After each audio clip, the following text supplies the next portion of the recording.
வணக்கம் நண்பர்களே. நம்ம தல அஜித் நடிப்பில் தற்போது பல திரையரங்குகளில் மாஸ் காட்டி வரும் விஸ்வாசம் என்ற குடும்ப பாங்கான படம் பலரையும் வெகுவாக கவர்ந்திருக்கு அப்படின்னு தான் சொல்லணும். பிப்ரவரி முதல் வாரம் வர எந்த படமும் ரிலீஸ் ஆகாது என்ற உண்மையின் அடிப்படையில் விஸ்வாசம் பல சாதனைகளை முறியடித்து துவம்சம் பண்ணி வசூல் மழை பொழிய காத்திருக்கு. இப்படி பல தியேட்டர்களில் விஸ்வாசம் அசால்ட்டாக சாதனை நிகழ்த்தியதற்கு தல அஜித் ரசிகர்கள் தான் காரணம் அப்படின்னு ஆணித்தனமா சொல்றாங்க.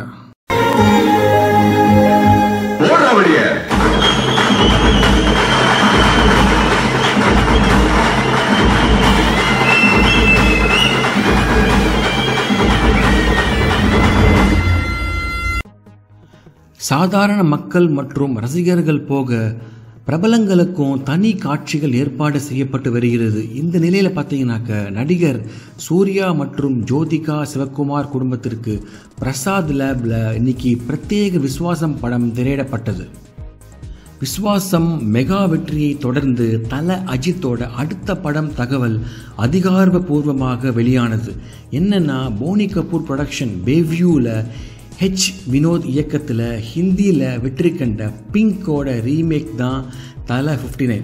இந்த படத்தில் வித்யா பாலன் அஜித்துக்கு ஜோடியாக ஆக்ட் பண்ணுறாங்க. அது போக நஸ்ரியா, ரங்கராஜ் பாண்டே முக்கிய வேடத்தில் ஆக்ட் பண்ணுறாங்க. யுவன் மியூசிக் பண்ணுறாரு. இந்த படம் ஜனவரி 27 ஹைதராபாத் ராமோஜி ஃபிலிம் சிட்டியில் ஷூட்டிங் கண்டினியூ பண்ணுறாங்க. ஏற்கனவே 4 நாள் ஷூட்டிங் முடிச்சிருக்காங்க. இந்த படத்தோட ரிலீஸ் May 1 பிளான் பண்ணியிருக்காங்க. தல 59 படத்தை தொடர்ந்து சமூக வலைத்தளங்களில் தல 60 படத்தை பற்றி செய்தி பரவ தொடங்கியது. அதை எல்லாத்தையும் ஆஃப் பண்ணி ஒரு முற்றுப்புள்ளி வைக்க இன்னைக்கு அஜித்தோட மேனேஜர் சுரேஷ் சந்திரா அவர்கள் தல 60 படமும் போனி கபூர் ப்ரொடக்ஷனில் அன்டில் மிட் 2020 ஒரு ஸ்டேட்மெண்ட் கொடுத்துருக்காரு. கூடுதல் தகவலா, அந்த படத்தையும் வினோத் இயக்க இருக்கார். அது ரீமேக் கிடையாது, பட் டைரக்ட் ஸ்டோரி. இது போன்று தல 59 பற்றின சுவாரஸ்ய தகவல்கள், இமீடியட் அப்டேட்ஸ் பிப்ரவரி ஆரம்பம் முதல் வர இருக்கிறது. வாவ் பைட்ஸ் சேனல் உடன் இணைந்திருங்கள். நன்றி.